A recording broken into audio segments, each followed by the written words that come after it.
So we've looked at a few really cool ways of generating incredibly complicated MIDI patterns that might be hard to come up with any other way. And as I've reactivated the random harmony rack, we can hear the 3-part chord, arpeggio, and counterpoint that we created earlier. So now I'll go to the in-out routing matrix, clicking the I/O button there, going to our audio track, which if you don't have, you can create by the Create menu or Command-T. I'm going to select it to receive input from our MIDI track, which is currently titled Analog, and I'll arm it to record. I'm going to mute it because I don't need the audio doubled up. Alternatively, you could switch the monitoring to off. And now, and just stop the master transport, and if I click record in one of the clip slots, the record arm track begins recording audio from the track it's receiving from, which in this case is our random harmony MIDI track.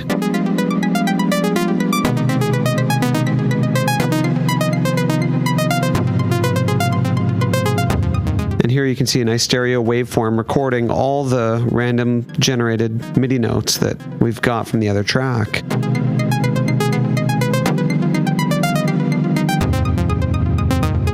And so there we go, 16 bars. I'll unmute it after stopping the other track.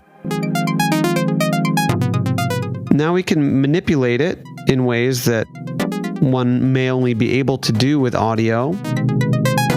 And we can also select our favorite segments. So we used a random process to generate this, but we don't have to leave what we use completely randomized. We can select our favorite bits of it now. So I'm going to just shorten the loop brace here. And now we're just looping the last half bar. To get rid of that click, I'm just going to turn on the sample loop fade. And looks like some of the notes are a little off somehow. I'm not sure how there might have been latency piping it through, maybe because of the onboard sound card, but I'll select that span of the clip and hit Command-U to quantize the audio. Switch to tones mode and adjust the grain size until it's sounding a little more like what I want.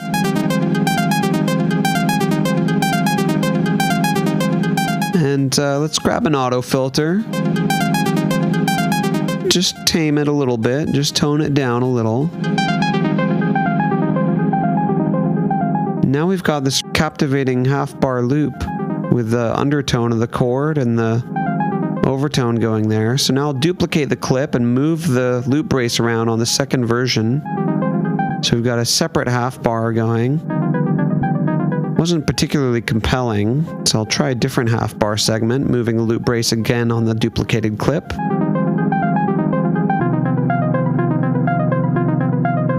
And I think I could maybe see that working as a counterpoint to our first section there. Okay, so that's good. So I'll duplicate the second one. So now I've got a third clip, and I'll experiment with moving that loop brace around again.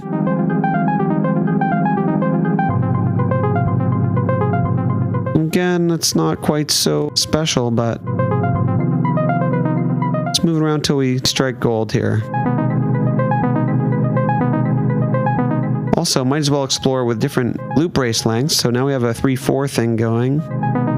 But we'll stick with a half bar until I have at least 4 phrases. And that one, I think that might be the gold I've been looking for. It seems to mesh really nicely with our first clip. And let's try one more of these.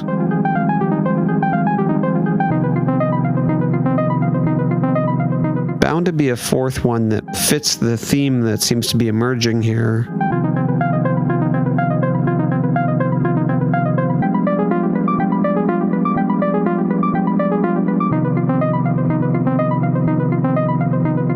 Works pretty nicely. Let some of those upper harmonics come through from the filter. Duplicating it one more time, I'm going to reverse this last one. Something, again, that you can only really do with audio, not MIDI. And I'll transpose it down an octave, -12 semitones. Something a lot more darker and techno sounding now. We can explore with double or halving the detected BPM timing.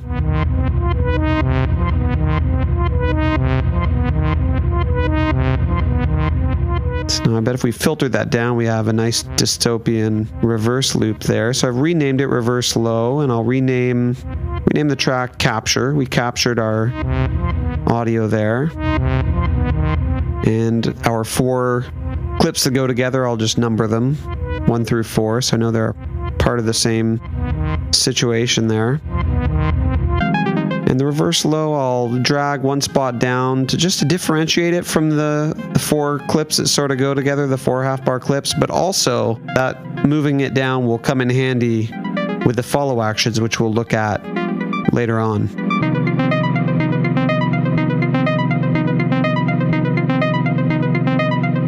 And now just jumping around between these different clips, we've harnessed the chaos. We created this chaotic randomized thing and then captured it and then selected our favorite bits, and now there's a really interesting melodic theme emerging from that, which we should be able to do something useful with.